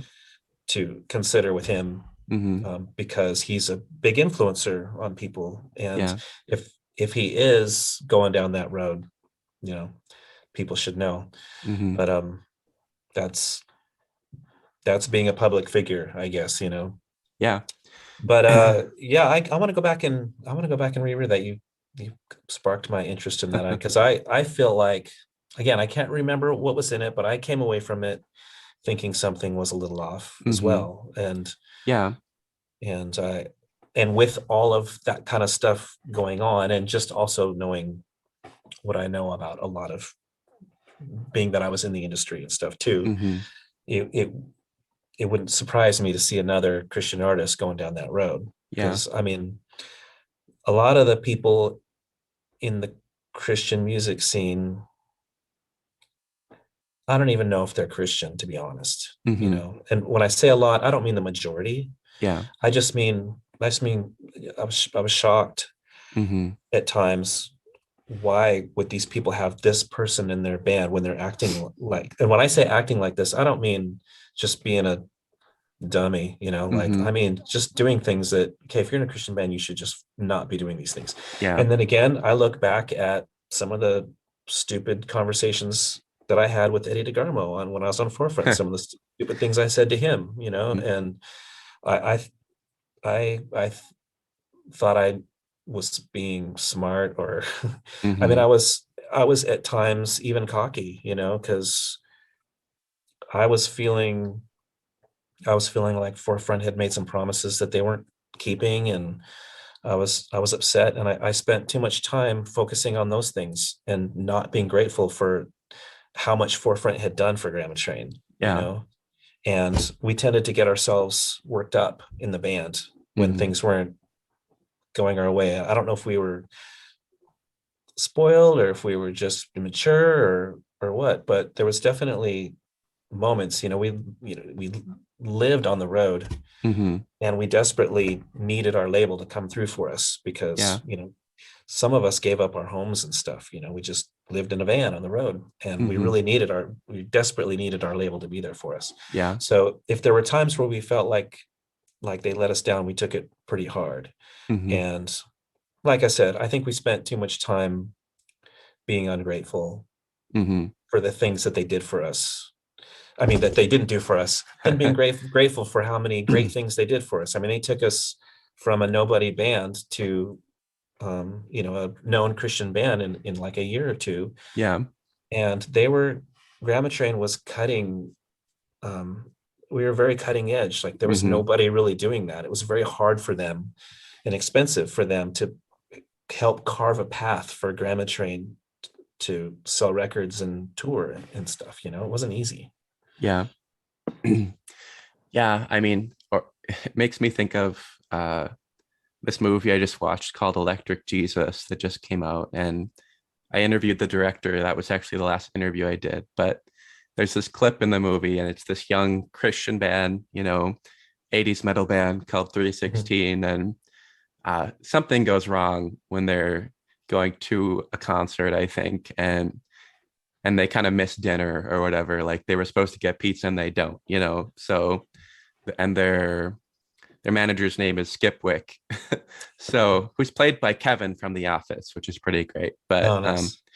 But anyway, there's the scene where I think the bass player's like, well, Skip, we didn't get our pizza or whatever. And he's like, Skip's like, if I could make a pizza right now out of thin air, I would, but God has not given me that particular gift. So it's just this funny moment in the movie, but I don't know. I think that's probably how we all are sometimes. It's like, oh, we didn't get what we thought we were gonna get. And it's like, Mhm. well, too bad. So Yeah, and especially when, we're, living on the road is rough. You get mhm, tired, you get cranky.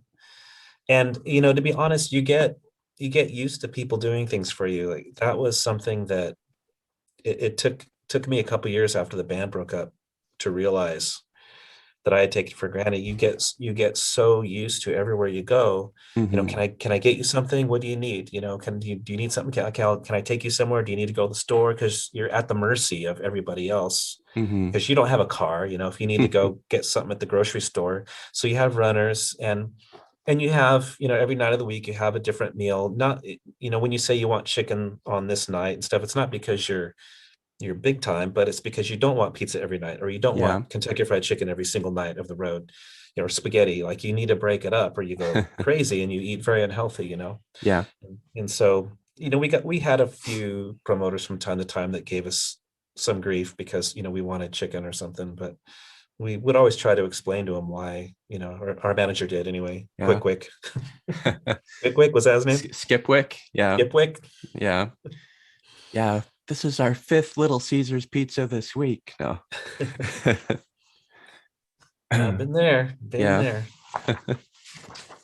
I said I wanted to talk about the lyrics a little bit, so I do briefly. And maybe I'll talk about maybe blue light gaze. We were just kind of talking about maybe social media and stuff, and Mhm. how I don't know, it's this thing that I think is difficult to tame within our culture and the way we operate. Like it seems to me like that was kind of what you were writing about with that song, at Mhm. least in part. Yeah, it was inspired by Netflix to begin with. Okay. It's basically about all social media. It's about everything that comes out of our screens, our smart screens, and our phones and everything. Mm-hmm. But I was watching, when it all hit me. It was when I was watching Gotham. Okay. I'm a I love Batman. Batman was my childhood hero, man. Batman is just so cool. And So who's your favorite Batman then? um, Who oh, is the real Batman? what the from the 60s, the Adam West? Adam West. Yeah, Yeah, he was the best. I just, nice. even as an adult, I love watching those. I love watching those with my son. They're so clever. I And agree. I as a support kid, I that. didn't know. Yeah, I didn't know it was made for adults. I thought it was Hmm. made for kids, and I just took it seriously. I didn't know there Yeah. was any humor in it at all. Hmm. And then I rediscovered it when my son Kodo was getting into Batman. I got those, and I just relived. I just couldn't believe how clever these were written, Hmm. and oh, so great. But yeah, I was watching Gotham. I didn't think it was going to be that great, but it was amazing. And I Netflix has this formula that I've discovered.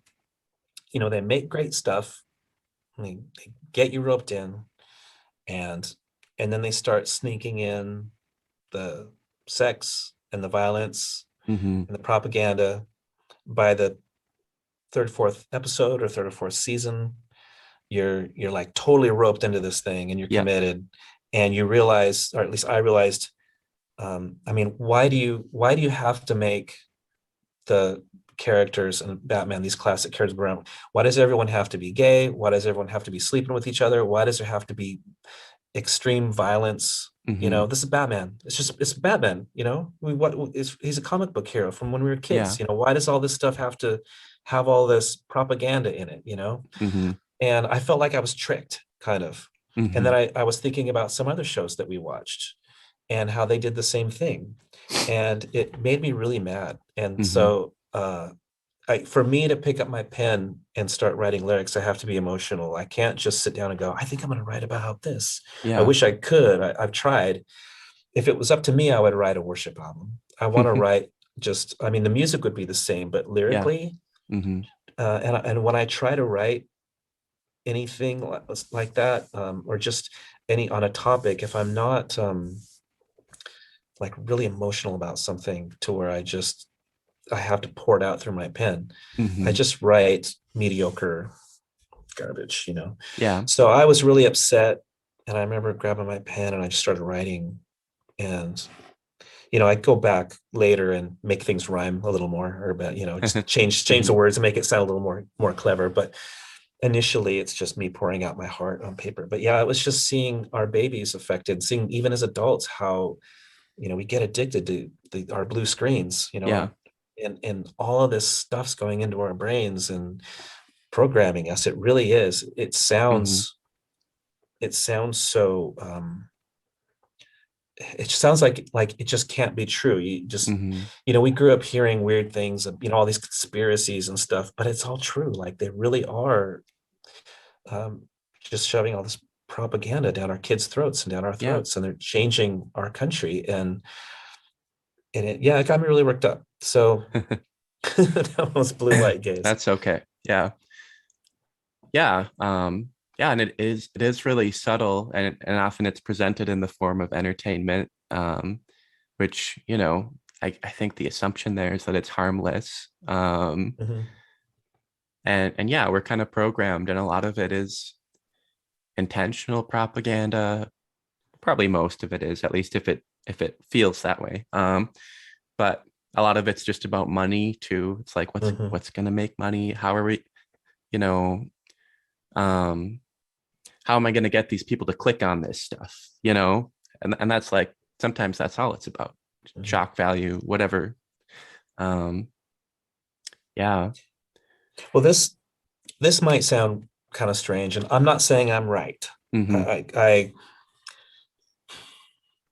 it seems to me that something's going on. Like, I don't think it's a coincidence that uh, our Constitution and Scripture, at the same time, uh, the authority of both of those are being questioned. Like, you Hmm. know, what did the founding fathers really mean when they wrote this? What did the founding fathers of Scripture really mean? What did the founding Yeah. fathers of our country really? We're smarter now, so we're Yeah. gonna rewrite what they meant and try and make it more convenient or more whatever. And it's working hand in hand. And it seems like either God has lifted his hand to allow Satan to kind of maneuver and go nuts, um, or this is where I don't know how much God has set into motion and how much God is interacting, or how much of this is something is just time. Like, is Satan just kind of like, making some sort of a move, which is just something God knew was going to happen, and he's allowing it, but then God is going to do what God does. I hope as Christians that we can, like Jesus said, pray that, the end doesn't come, in winter, or, whatever, like, I can't remember exactly, I'm paraphrasing, but that makes me think that if we're praying, we can delay, if something is terrible is going on in our country, if God is withdrawing his hand of protection from America, and if there's something spiritual going on, I'm hoping that we can pray, and we can delay anything crazy that might be coming, and I believe if his people just really, if we get on our knees and just beg God to have mercy on America, if there is something going on. I don't know, Yeah, well, I think it's in Matthew. I might be off, but I think the disciples are asking like what the end will be like, and Jesus says all of these things. There will be wars, rumors of wars, etc. And there's a verse, and like I said, maybe it's in Matthew, maybe it's in another gospel, but I think he says it will be as in the days of Noah, when everyone did what is right in their own eyes, and I think that's the place that we're in as a culture now. I think, for one, we've moved and kind of into this kind of postmodern era where I think truth is questioned on all fronts, and there isn't like this moral framework or religious framework or anything that's really tying like us together as a nation or otherwise. So we end up with this weird, I don't know what to call it. It's kind of a disaster, Yeah, we call it a melting pot of different cultures and this and that, but at some point, with religion particularly, and morals, a melting pot, sometimes that just doesn't work, Yeah, you have these competing values or even opposite values that just can't jive together. The best you can hope for is that people will give each other some space, like, yeah. At least if you kind of want a peaceful scenario. But yeah, it's, and to bring it back to another song, you wrote like The Camera Lie, which, is there anything else you wanted to say before I jump to this next thing? No, good. Okay. Which I think is about the media and sort of quote unquote fake news, which I've made the observation, like, seems like conservatives call things they don't like fake news, and liberals call things they don't like misinformation. So we've both sides have their own terms for anything that they kind of want to dismiss. But well, unless it's just not true. Fake news is fake news. I know it's turned into a catchphrase, and sure, people use it for things they don't like, but my observation is that there have been all these lies. Things that I've looked at and found out, like, I was, as much as I knew the media lied already, I'm still to this day constantly shocked at how much the media just blatantly lies. Even after they're caught, they'll still lie about the same thing. And there's just so clearly, lying is part of the way that they win. That's part of the way that they make things happen. Yeah. And sure, politicians and people lie, everybody, is messed up in one way or another. But I really do, with all my heart, believe that way more than half of the lying goes on the left side of the aisle. Yeah. I wouldn't go that far. I don't know. It's hard. I think people, at least often, they have good intentions. Like, you know what I mean? Like, Mm, like I don't necessarily think the media has good intentions. I think a lot of that's just money, and I think it is propaganda to a large degree. But I think a lot of people, at least average people, even politicians, like politicians lie a lot. I'm not mm. gonna give them too much of a pass, but I think a lot of times they think they're doing the right thing. I don't know. So does that make sense? Like, Yeah, I thought that more so. I don't know how politically you want to get. I thought that more so until the Rittenhouse trial. oh yeah. That I used to be very much like, well, they just see things differently. Hmm. But that guy was so clearly fighting for his life. And Yeah. I just I and even after the trial, seeing the media still lie, saying that he illegally carried a gun across the state line and all that kind of stuff, even after we know that's not what happened, and saying, I mean, just painting him out to be a mass shooter. He went Hmm. there to shoot people, Hmm. because he had a gun. So that means everybody that was there that had a gun went there to shoot people. But Yeah. only Kyle. I mean, it's just there's no way in any universe that that kid went there with the intention of hurting anybody. Yeah. Yeah. It's, And that I posted about that and it kind of stirred up some people recently. And I wasn't even really taking a side on it. I think I was just disturbed by the way it unfolded, the whole thing. But yeah, I remember just observing the whole situation and just being so troubled by it,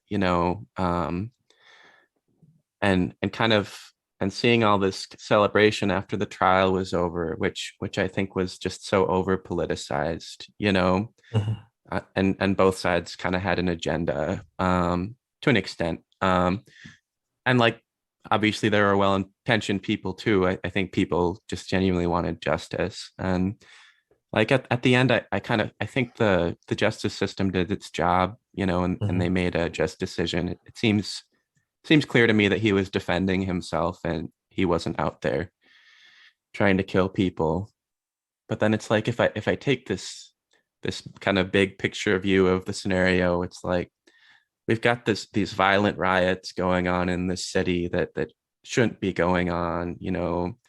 There are people there armed, there's stuff that's being destroyed, and you've got this kid who I think had good intentions and wanted to be there to help, but he's maybe a little bit young and rash, and he shows up with a gun to this conflict situation, and maybe he's not fully prepared for it. It's not like he's an officer or a veteran or someone you like that. And then people try to attack him Yeah. and he has to defend himself. And the whole thing to me was just tragic and heartbreaking. And I was like, I'm glad that I think the justice system did their job, but then I was like, at the end, I don't feel like celebrating. It's just sad to me. And I wish kind of for Kyle's sake that he had just stayed home, like just Yeah. and maybe some other tragedy would have unfolded with someone else then, but it just seemed so tragic to me, the whole I'll bet he situation. wishes he had stayed home too. I mean, Yeah. this is, I guess I mean, I don't know. I didn't watch any of the celebrations per se or anything, but I think a lot of that comes from the relief that, Yeah. I mean, if he had been put in prison, I would have lost all hope in our judicial system. I mean, I have a gun and I Hmm. will defend my family if someone breaks into my house and tries to hurt my family. But I'm already thinking, how do I know I'm not going to go to prison for the rest of my life? Yeah. If someone comes in and tries to rape my wife and I shoot somebody, Hmm. am I going to go to prison for the rest of my life? Hmm. That's Well, you live in Texas, so maybe you're Yeah, safer, but I think I'm although you live in Austin, so yeah, I am and here's the thing that's crazy. It all just yep. depends on, to some extent who the judge is, or Yeah. but so I think there was like this sigh of relief that, okay, we haven't lost our country yet, Yeah. because this case would have, yeah, sadly, like you said, it became political, which Yeah. is, it's sad that it has to be political. It shouldn't be political. There Hmm. shouldn't be any pressure on the jury to to to To make some carry sort of carry out show, the you know. yes carry out the whim of some political ideology or something. Yeah. It should just be left alone. Hmm. I don't even think they should be broadcasting it live. I think it should just be behind closed doors. They should Yeah. be left alone, do it, and then we hear the verdict or whatever. I know why Yeah. they did it live, and I guess these days it's a different world. Yeah. I mean, but to that point, especially with like a minor on trial, that's a whole nother dynamic too. Hmm. And then adds, I mean, yeah, it's frustrating, the whole thing. But Yeah.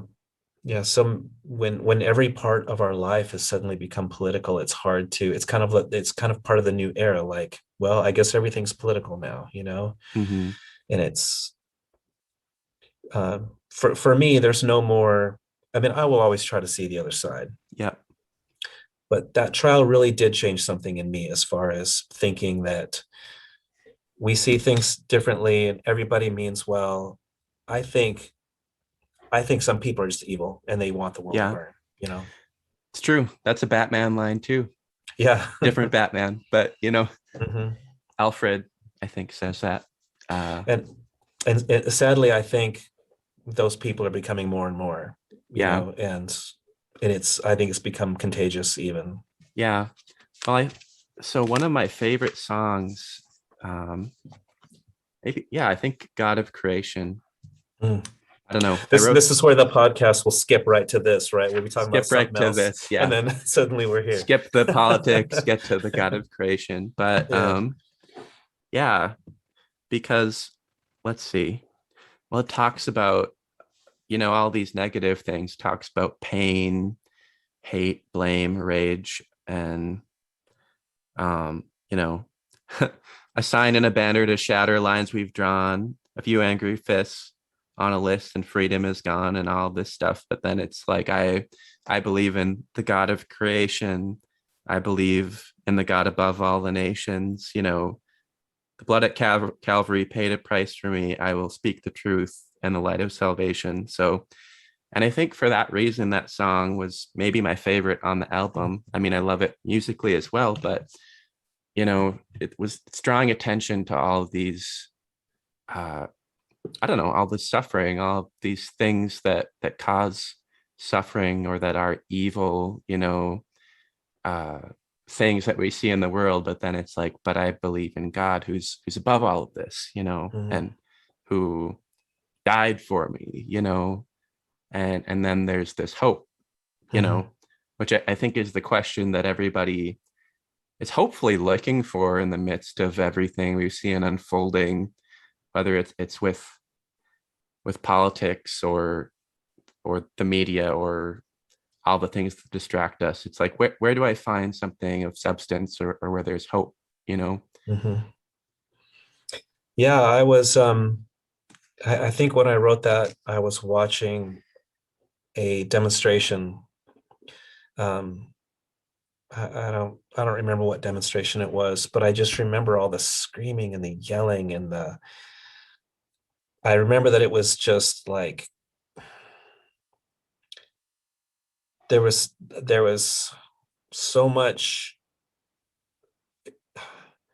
It was like this radiating, just Just embracing rage, anger. rage and Yeah. embracing sin and making sin look like this is all good, and we're Yeah. fighting for this, and it was just so intense, and just these angry people screaming and yelling.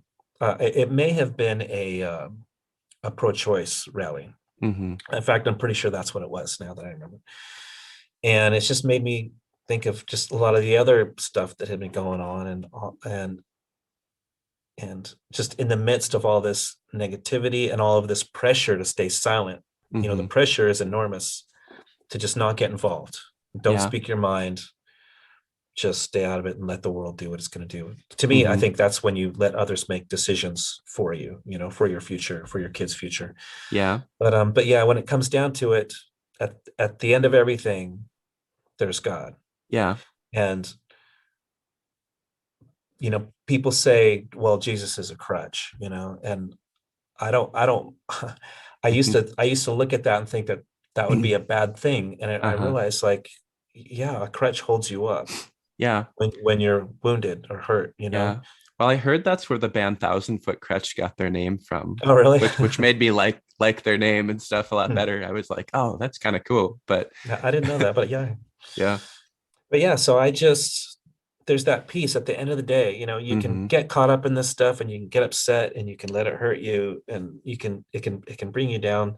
But just if you take a moment and reflect on what's good and what's true and what's beautiful, and you can remind yourself that you are allowed to proclaim these things, Yeah. these good things, and let the cards fall where they may. But if I'm like, that's the hill to die on, is Yeah. proclaiming those things, proclaiming that there's a true loving God that created us, loves us, died for us, and is worth looking into. If you don't know who Jesus is, it's worth just looking into the truth, just seeing if this is true, seeing if this is real. Mm-hmm. There's nothing to hide. You can look at the history, you can dedicate your life to examining Christian history. And I think you might find a lot of confusing things, but Yeah. I've I been came out the trying and other there's a side lot to okay. study. There But is. yeah. Oh, I've only scratched the surface, but I'm satisfied. I wanted to do research, and I wanted to get all the way back as far as I could to the apostles, and I wanted to Mm-hmm. know where these teachings came from. And I really liked what I found. Well, there's a lot I didn't like too, a lot of really terrible things that happened. Yeah. But yeah, that's the hill to die on, is that chorus. That Yeah. the hill to die on is not, I'm going to go fight for abortion. I'm going to go fight so we can kill unborn children. That's not a hill Yeah. to die on. It is for some people, but not for me. The hill Mm-hmm. that I want to die on is just standing up for Jesus, standing up for the truth. Yeah. Yeah. Um, and I think like, I mean, a couple things. It's like, I think a lot of the political views, regardless of what they are, like I think, well, we kind of have made everything a hill to die on in our culture. It's all about I'm right, the other person's wrong, and I've got to fight them, and be angry about it and vengeful, and burn stuff down or whatever. And I mean, I can't remember the exact verse, but it's like the wrath of man doesn't accomplish the will of God, something like that. So, how, and there are times to be angry and upset about the injustice and things going on in the world, but I think how we address things and how we deal with it really matters a lot too, and how we can somehow bring love and like shine the light of Christ into Mhm. that situation. And then secondly, kind of like you were talking about, I think one of the biggest lies, that our culture sells us on a lot of different fronts is this illusion of self-sufficiency, um, that I'm good enough, Mhm. I was actually I was flying back from Texas, um, probably, I guess it was this last February. Um, I'd been down there. I'd been in Mexico working at this children's home for mission trip, and I sat next to this girl on the plane, and she's about my age, and somehow we got into this really deep conversation about life, um, and we were talking about suffering and stuff, and like maybe like how growth often comes through that, Mhm. um, and she was very much into spirituality, and into new age stuff, and she was even listening to a podcast about it, and she started explaining to me like what she believed, and she was, which wasn't super specific, honestly. It wasn't very well defined, but one of the main things she said was she felt like it was so important for each person to realize that they're good enough, like I'm good enough, I'm enough. And I basically said, I was like, oh, I totally don't believe that, I don't think I said it that way, but I was like, no, I mean, I was like, yeah, no, I'm a Christian, I believe in Jesus and the gospel. And I said, like, probably the core of the gospel is that I'm not good enough, um, but like Christ, took that out upon himself. He's God, he is the perfect one.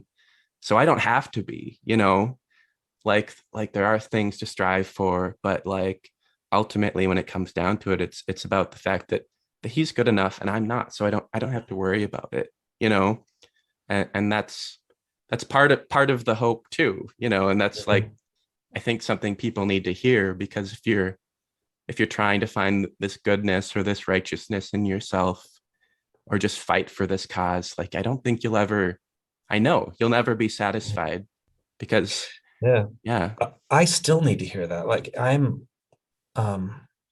one of my struggles has always been, well, I'm a perfectionist, Mm-hmm.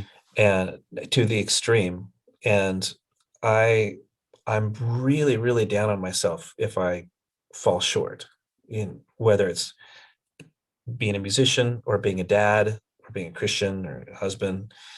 And I can dwell, and I can at times really just only see my failures. Mm-hmm. And I have to, for me, it takes, like, that's what I do naturally. And it takes a conscious effort for me to move beyond that, and remind myself I don't have to make myself into, I don't have to be perfect for God to love me. I don't Mm-hmm. have to be perfect for my kids to love me. I don't have to be a perfect musician. I don't have to be whatever, Mm-hmm. And God does love me, even though I feel like he could love and forgive Hitler easier than he could love and forgive me. I know God loves me in my mind, but just trying to get that down into my heart sometimes can be Mm-hmm. difficult. Yeah. And yeah, what a great message, that it's okay to just allow yourself to not be good enough. And of course, we always have to preface that with, it's not an excuse to go out and sin and be stupid, Yeah. but it's okay. In the end, it's okay that you have sinned and that you're stupid. Yeah.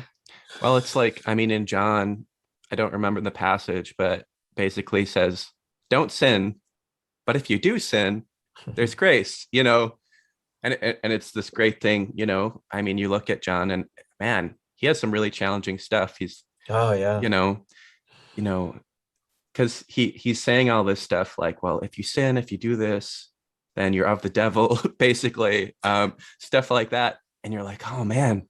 But then he gets to the end of that, and he says that he's like, so don't sin, but if you do sin, you know, there's grace. And that's not exactly how he says it, but Yeah. you know, so it's this little bit of hope kind of at the end of the discourse, like guys, I know you're gonna mess up.